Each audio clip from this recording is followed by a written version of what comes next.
Alors, troisième.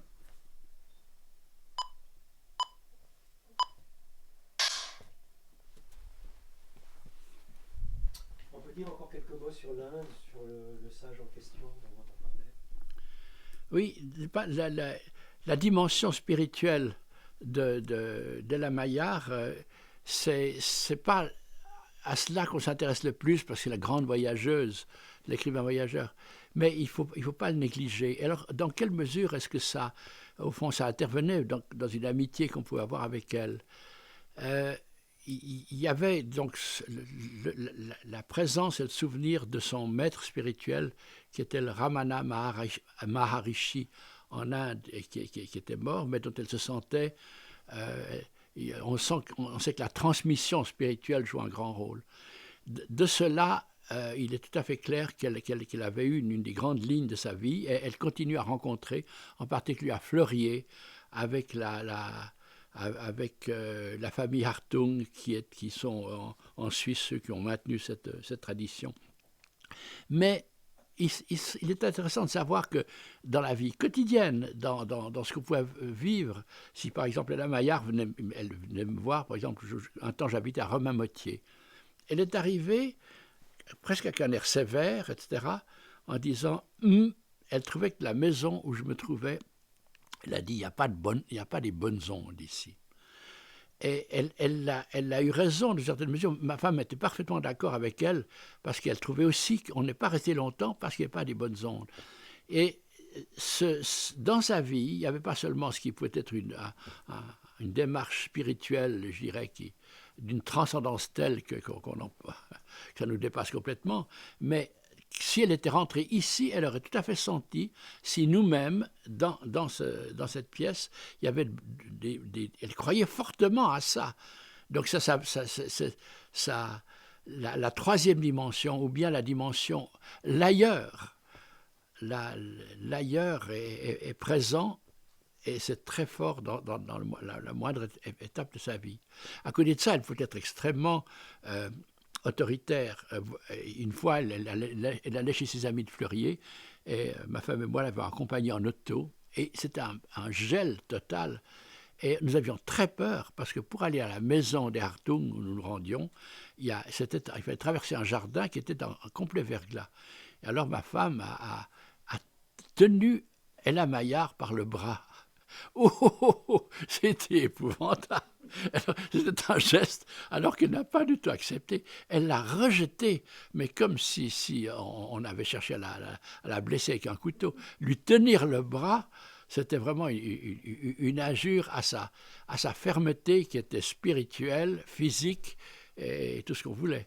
Donc c'était une maîtresse femme à cet égard. Et il fallait pas, il fallait voir courir le vent en s'occupant d'elle. Alors ma femme supportait mal ce côté autoritaire. Moi, je dois dire que ces confrontations me ravissaient, parce que je me rendais compte qu'on se trouvait face à une personne absolument rare dans les forces concentrées physiques, spirituelles, mentales et de volonté qui lui avaient permis d'accomplir ce qu'elle avait accompli, plus la résistance à la pauvreté, car elle avait très peu d'argent.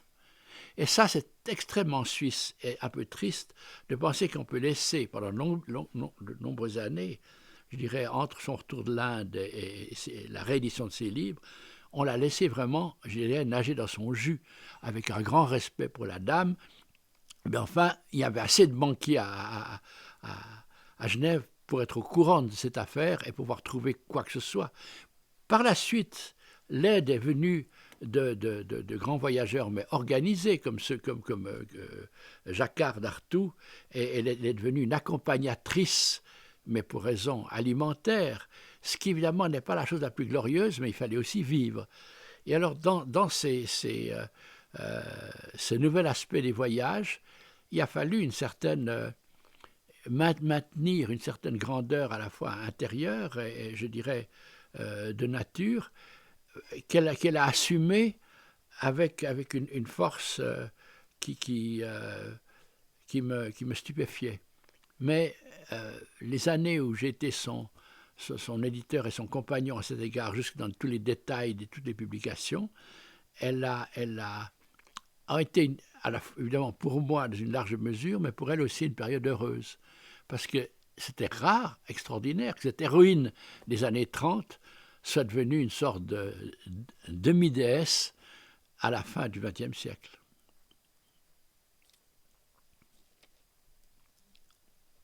Je voulais encore préciser son caractère, mais vous avez tout dit là. Pour moi, ça me suffit. Parce qu'il n'y a pas besoin de dire davantage, c'était très bien.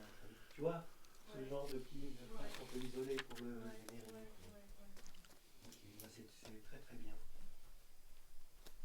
Vous avez...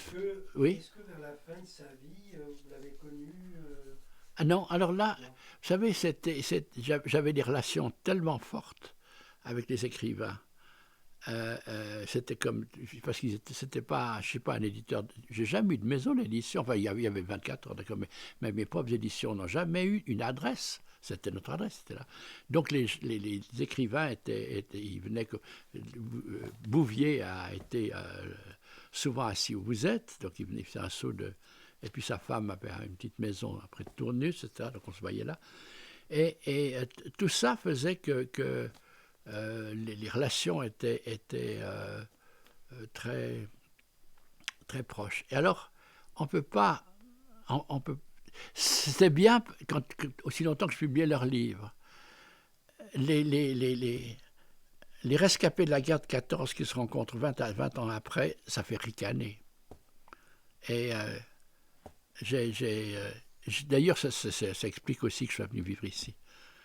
Je ne voulais pas vivre en Suisse en essayant de faire une espèce de rallonge de ce que j'avais vécu. Parce que, ou bien on s'occupe des écrivains complètement les suivants, parce qu'ils sont pas, aucun d'eux n'est simple. Aucun écrivain n'est simple. Parce qu'évidemment, le propre écrivain, c'est une hypersensibilité qui se manifeste à tous égards. Donc il faut mettre beaucoup de sien pour que tout ça... Ma chère femme, elle recevait des téléphones de la Maillard d'une violence absolument incroyable. Et donc, je dirais que ce serait même, dans la mesure courante, c'était à la limite de l'insupportable. Parce que ça lui a fait du tort, ce caractère un peu trop affirmé. Ouais, elle allait, quand elle était dans son chandelin, c'était un soulagement, je pense, pour ceux qui souffraient de son autorité. Mais tout ça pour vous dire que après les dernières fois qu'on s'est vus, c'est parce qu'elle allait, quand elle allait à Lausanne, retrouver aussi longtemps qu'il a été en vie Béjart et le pauvre Jörg Donn qui est mort du sida, le pauvre. Mais là, j'ai continué à les voir. C'était magnifique d'ailleurs. Ils avaient un... Il y avait une estime réciproque qui faisait vibrer l'air au-dessus d'eux. Et puis Jörg Donn, évidemment, c'était un danseur professionnel. Donc le moindre de ses gestes à l'égard de la manière, on a été ici, il serait agenouillé à ses pieds comme ça. Et puis c'était une danse autour de la reine-mère. C'était formidable. On va dire 2-3 mots sur votre carrière, un tout petit peu. Non. Il y a 2-3 petits mots que j'aimerais juste par rapport justement au métier d'éditeur. Qu'est-ce qui vous a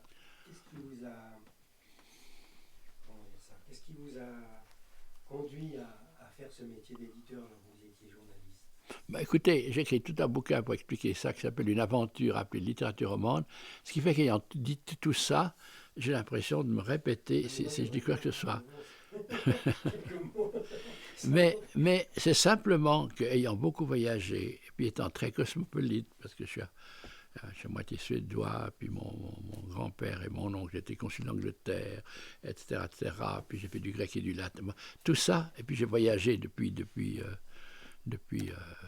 15 ans. Tout ça fait que il y avait deux choses. Ou bien c'était l'ailleurs qui était important, c'est au fond là, ça aurait été un peu une ligne, l'Asie, là. Mais j'ai vu des vieux voyageurs quand je voyageais comme jeune. Et ça m'a fait peur. La Maillard est un cas exceptionnel, parce que les vieux voyageurs, ça finit quelquefois d'une manière assez lamentable. Parce que ça devient une sorte d'exotisme. Ils sont exotiques où qu'ils soient, dans les pays où ils vivent ou ici. Et je me suis appliqué à m'intéresser à ce qui se passait en Suisse. Puis je me suis dit, la vie est insupportable si je ne rencontre pas des artistes. Donc, puis quand j'ai vu la difficulté qu'ils avaient publié leur bouquin, c'est quand même fou que la Maillard, il y aurait dû avoir des éditeurs à ses pieds, mais personne n'a pensé à rééditer ses bouquins. Bon, ben, je l'ai fait, ben, j'étais journaliste, mais enfin, ce n'était pas mon métier principal. Et pour Chessel et les autres? C'était la même chose, c'est-à-dire qu'il avait une peine folle.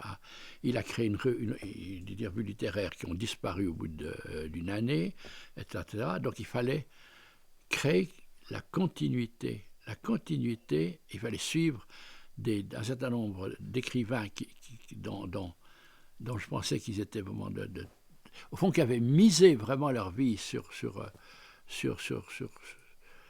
quelque chose les voyages ou les livres, et puis il fallait les suivre à travers le temps, mais quoi qu'il arrive.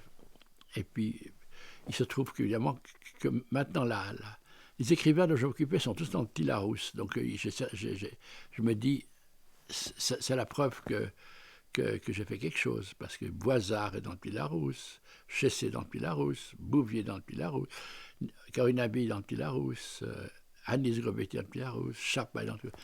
Moi, je me dis, on peut me dire tout ce qu'on veut, qu'on n'aime pas ça, que c'est de la connerie, etc. Mais il y a quand même un juge de paix de savoir si pour un dictionnaire en France, ces noms méritent d'être gardés. Mais voilà, peut-être dans l'édition de Petit Larousse, dans 10 ans, ils auront disparu, je ne sais pas, mais ils y sont. L'éditeur, c'est un métier de découvreur et de passeur. Oui, mais il faut miser sur le bon cheval. C'est embêtant si on a misé sur un canasson. Voilà. Qu'est-ce que vous voulez boire? Vous voulez prenez un petit mousseux Bourgogne. Pourquoi pas? On peut avoir et du thé, et du mousseux, et du café.